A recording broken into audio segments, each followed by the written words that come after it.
Hello and welcome to the third episode of the AquaPeople's podcast. Here, my guest and I discuss different aspects of swimming. My name is Kirill, and I have been a swimmer for a long time. It's one of the things that I know a lot about. Today's guest is Andrew Z, tremendous swimmer, has a beautiful butterfly technique from what I remember, and very excited to have you on here. How are you doing? Thanks a lot, Kirill. Appreciate it. I'm doing really good. Just really sucks because I can't swim right now. Well, the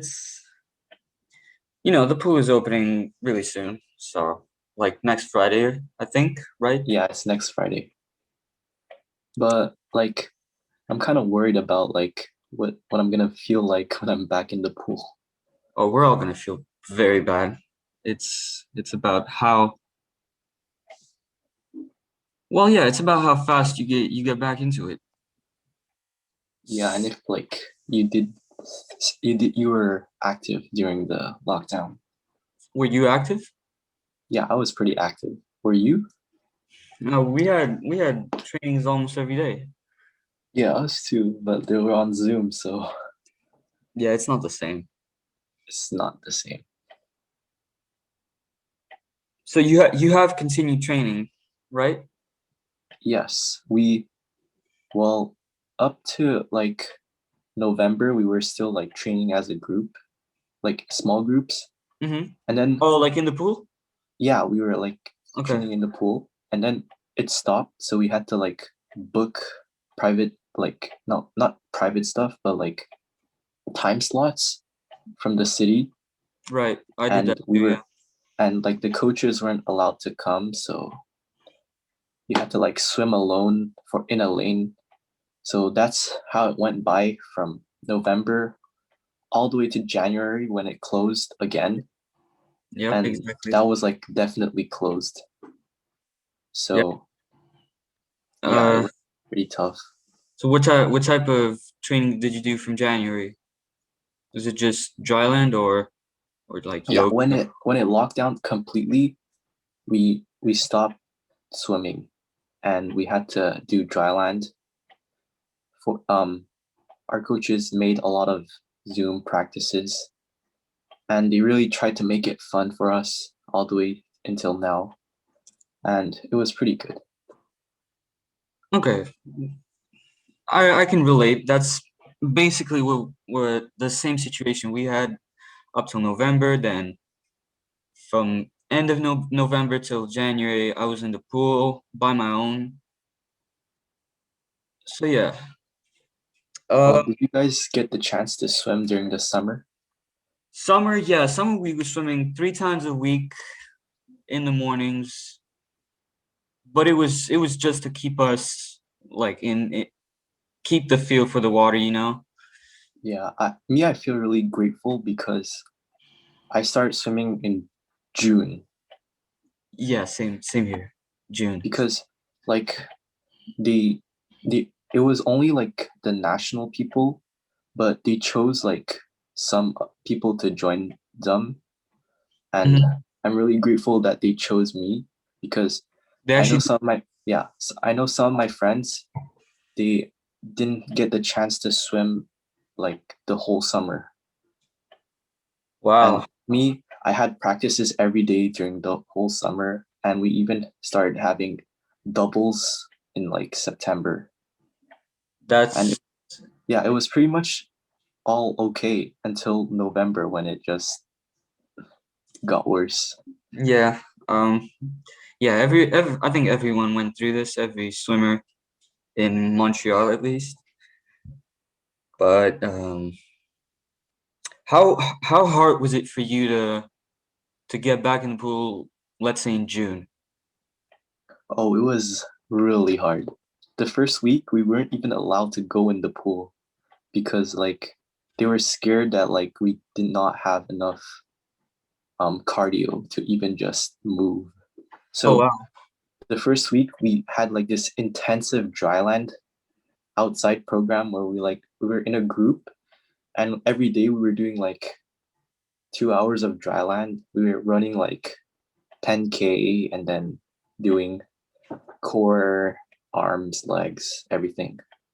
And Wow. after we went in the water, and even with that, like the first day, everybody was not moving. Like I didn't even know how to swim anymore. That's what everyone says. Um,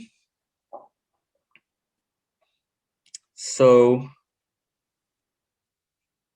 but how hard was it mentally? Like, were you were you stressed Well, about it? Were you it was kind of like depressing de because depressing? yeah, because like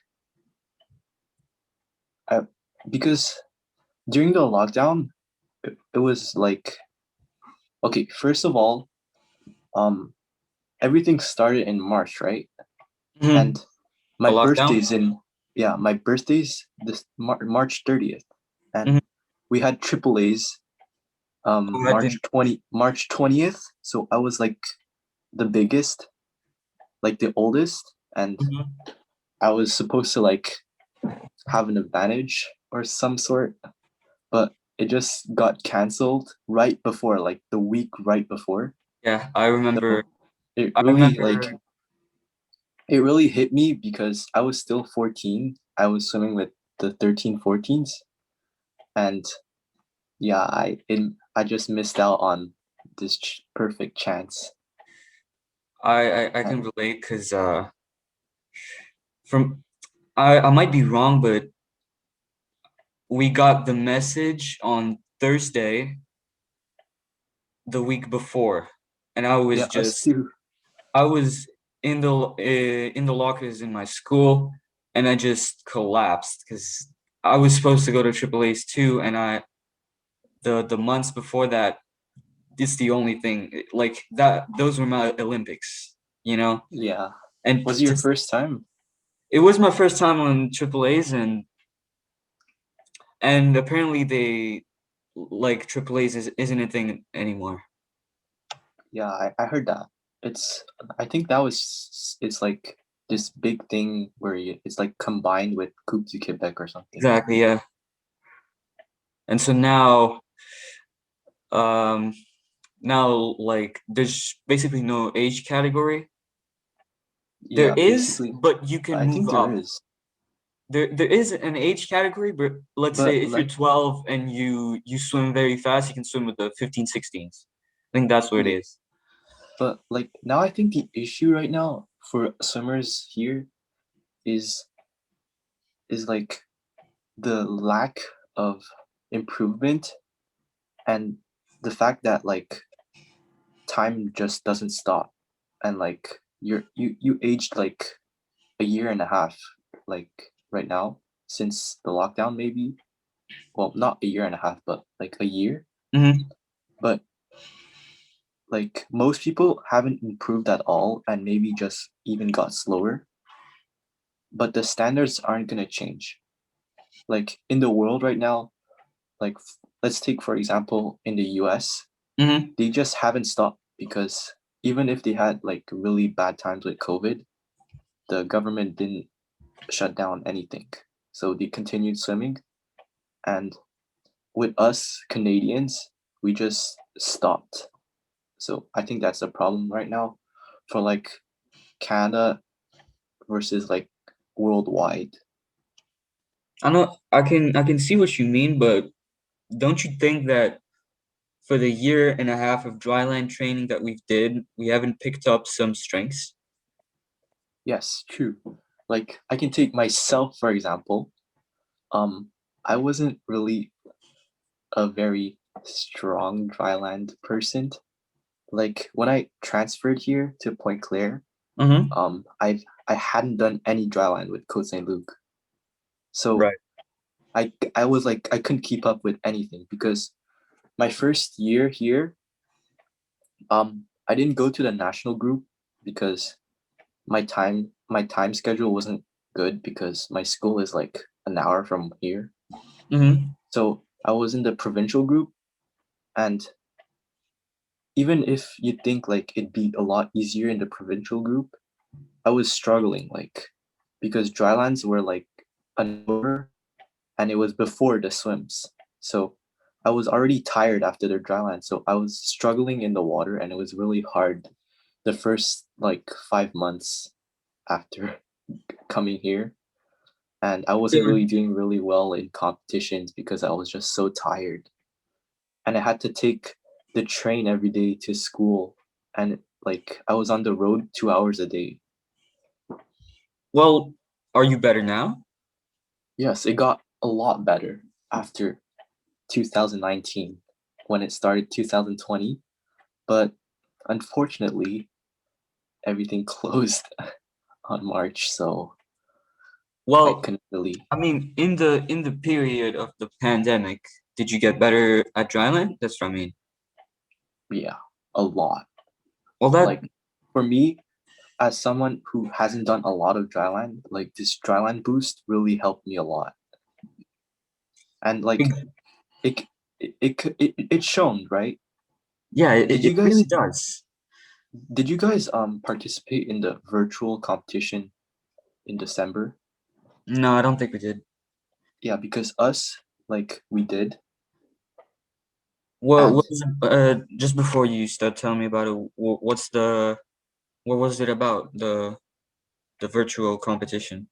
How did it work? it was it was like this thing from Swimming Canada Hmm. with every province making up this mini competition, but it was virtual, so every club had to make their own like competition sort of thing or time trial, and they had to send all their times to the Quebec Federation of Swimming, and the results came out on December, I think, and I could compare myself to other people like other fast swimmers that also put their times on, and like So you raced in a pool, recorded your time, it sent it, wasn't really a race. It was just a like time after trial. a practice, like a dive all out, Yeah, a time and they trial.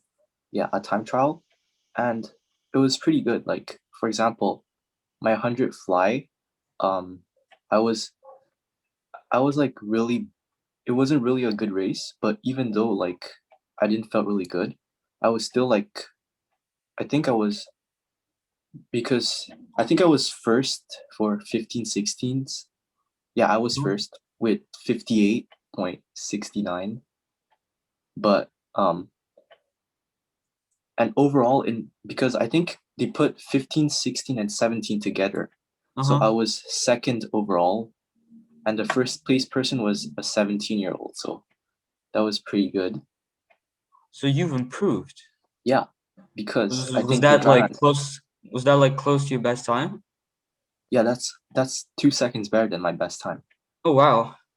And like the thing is, even this time, I wasn't really happy because my race was like crap, and like I didn't know how to dive anymore. So I slipped on my dive, and I was really happy with the time, but I thought I could have gone a way faster. Like, but what I think like it it's kind of normal because even without all the training you normally have, for example, me, um,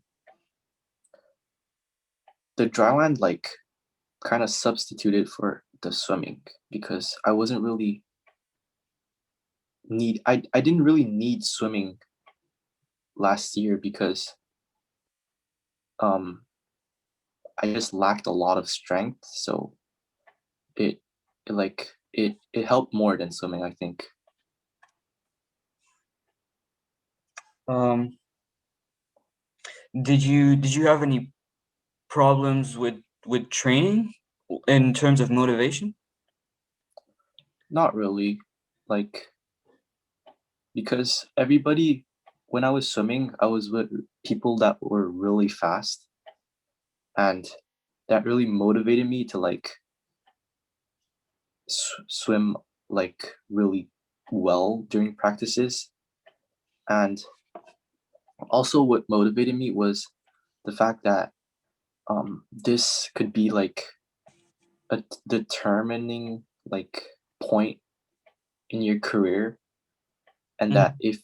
if you didn't take it seriously, you were just your career was over. Hmm. Um, so your motivation to go to practice was to, first of all, being serious about your career, and then having people that are better than you help you, right? Yeah, I guess Point Claire has its benefits, huh? yeah. Um, did you have Because in any? the summer, all of our college swimmers came back, and like I had the chance to swim with them, and it was really interesting. Have you had any injuries? Well, I don't. If I recall, I've never had any major injuries that like had to like made me go out of the pool for like more than a week. But Hmm. I've been sick, like really sick, and that I think that's my biggest injury. I've actually been sick too, and how did you deal with that sickness? Because I know that I didn't manage it very well. I kept going to practice, and it just kept getting worse, and I just kept going to practice, and eventually, I think I missed like 2 weeks. I think that's what happened to me as well. I didn't take it seriously because I didn't feel really bad at first, so I went to practice. But at one point, like during practice, I just couldn't continue. I was stopping because I was coughing like in the water. Yeah, It was really maybe bad. maybe maybe we had the same thing. I don't know. Yeah, and so like after practice, my coach was like, "Yeah, you should take 2 days off because I don't want you to get injured." I've yeah, I haven't talked to, but I've listened to a lot of people talk about that, and yeah, the right thing they say the right thing is just to take the time off, because if Yeah, not, like for me, it turned to be I could have even gotten over it in a week and ended up spending a month not improving, and then 2 weeks just being out of the water. I think like the most important thing is to realize that you're like sick and to like take the proper measures in advance, so because or else it's gonna get worse. You have to prevent it like when when it comes up and deal with it.